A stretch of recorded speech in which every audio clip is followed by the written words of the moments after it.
안녕하십니까. 저는 이영진 권사입니다.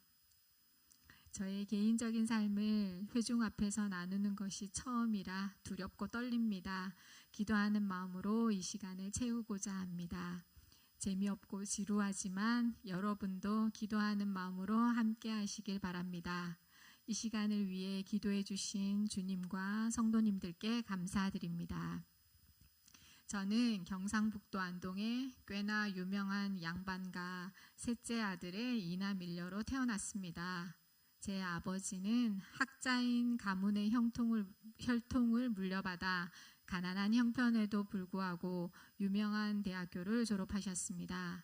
그러나 선비 스타일의 아버지는 자본주의 사회에서 적응을 못하셨고 패배감 때문인지 술에 의지하셨고 끝내 알코올 중독자가 되셨습니다. 저는 그렇게나 똑똑하시다는 아버지와 인격적인 대화를 나눈 기억이 없습니다. 다행히 어머니는 너무나 이성적인 편이시고 또 아버지가 공무원이셨기에 겉보기에는 평범한 가정에서 평범한 교육을 받고 자랐습니다.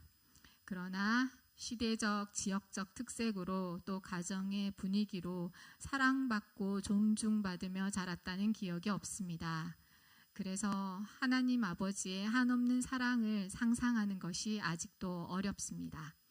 저는 제 아버지가 알코올 중독자란 사실이 너무 창피하고 인정하기가 싫어서 제 친구 중 누구에게도 심지어 남편에게도 말한 적이 없었습니다.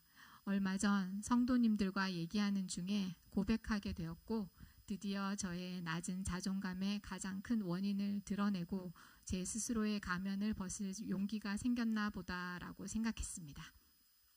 제가 중학생일 때 드디어 예수님을 만나게 됩니다. 저의 학교는 미션스쿨이었습니다.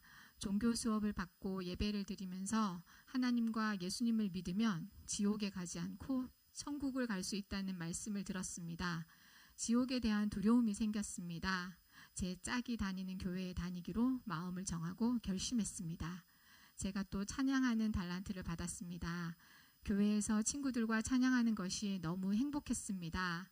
하나님이 나를 사랑하시고 예수님의 십자가의 사랑이 무엇인지 확실히 알지는 못했으나 나의 의지로 믿기로 결심했습니다.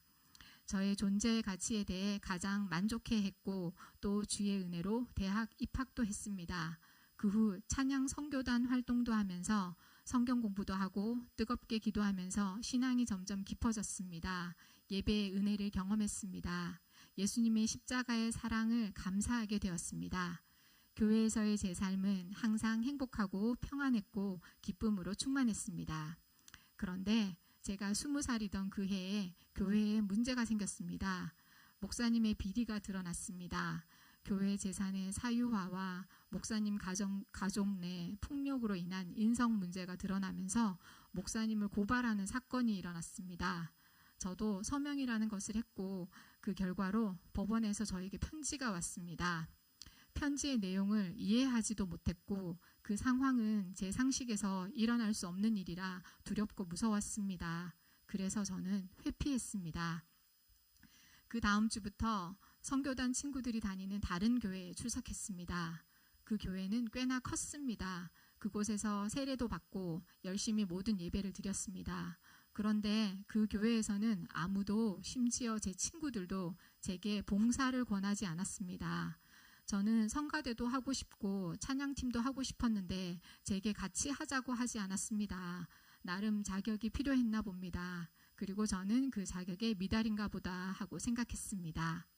참고로 제가 요즘 그리고 계속 많은 성도님들께 함께 봉사하자고 권합니다. 그건 그때의 영향인 것 같습니다. 제 경우에는 봉사하지 않으니까 내 교회라는 마음이 없더라고요. 그때 예전 교회에서 연락이 왔습니다. 모든 문제가 해결되고 새로운 목사님이 오셨으니 함께 예배를 드리며 교회를 세워나가자고 했습니다. 몇몇 친구들과 함께 예배드리고 성가대도 하고 교사도 하고 성경 공부도 하고 신앙생활을 잘하고 있었습니다.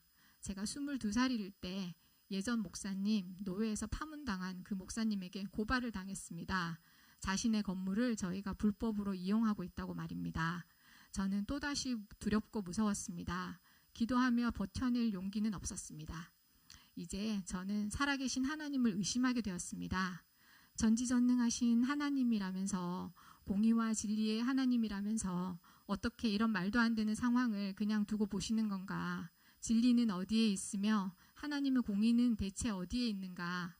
하나님이라는 신은 어쩌면 인간들의 필요에 의해 만들어낸 신화일 뿐인 건가 하고 생각했습니다. 저는 그때 22살이었습니다. 제가 중학교 1학년 겨울부터 한 주도 빠지지 않고 주일 성수를 해왔었습니다. 첫 번째로 주일에 교회를 안 갔는데 조금 허전하고 당황스러웠을 뿐 아무 일도 일어나지 않았습니다. 그것 또한 실망이었습니다. 아프거나 다치거나 하는 벌을 받길 기대했나 봅니다. 그래서 하나님이 살아 역사하신다는 것은 거짓이라는 결론을 내렸습니다. 지금 생각하면 바보 같은 생각인데 그때는 제가 나이도 어리고 신앙도 어려서 제 마음대로 생각했습니다. 이후 저는 하나님과 예배가 없는 삶을 살았습니다. 결혼을 하고 아이를 낳았습니다. 뭔가 영이 허전하다는 마음은 있었지만 평범한 삶을 살았습니다. 결혼과 출산 후 스트레스로 인해 건강이 나빠졌습니다. 신장 기능이 나빠져서 정말 겨우 생활했습니다. 시장을 가는 것도 힘들 정도였습니다. 그리고 사랑만 보고 또 사람만 보고 한 결혼은 제게 가난을 경험하게 했습니다. 넉넉하게 살아본 적은 없지만 궁핍한 적도 없었던 제게 현실은 암담했습니다. 그때가 IMF 시절이라 남편이 취직을 한 것만도 행운이었고 월급이 형편없었습니다. 너무 힘들어 죽음을 생각할 정도였습니다. 아이가 없었다면 지금의 저는 없었을 수도 있습니다. 아이가 17개월쯤 되었을 때 여전히 저는 아프고 가난하고 힘들었습니다. 그때 하나님 아버지 집이 생각났습니다. 할렐루야. 성경에 돌아온 탕자처럼요. 내가 있어야 할 곳은 하나님 아버지의 집이고 나는 하나님께 예배와 찬양을 드려야 하는 존재라는 생각이 났습니다. 내 영이 살 수 있는 곳은 하나님 품뿐이라는 것을 알았습니다. 하나님 없는 곳에서 더 이상 살 수 없다는 것을 알게 됐습니다. 저는 바로 근처의 교회로 가서 예배를 드렸습니다. 어서 돌아와 찬송을 부르면서 펑펑 울었습니다. 내가 있어야 할 곳은 이곳 하나님의 집이었습니다. 집을 나간 탕자인 저를 버리지도 않고 떠나지도 않고 지켜주시는 이는 바로 살아계신 하나님이었습니다. 그 살아계신 하나님이 다시 돌아온 저를 기뻐하시는 것이었습니다. 저를 사랑한다고 하시는 것이었습니다. 다시 주께 돌아오기 전까지 저는 감사가 뭔지 제대로 알지 못했습니다. 행복하지 못했던 어린 시절의 삶은 저를 늘 불행하고 억울한 감정 속에 묶어두었습니다.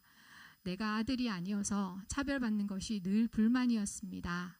오빠보다 잘하지 마. 적당히 시집이나 가. 여자는 아무리 공부해도 취직할 수 없어.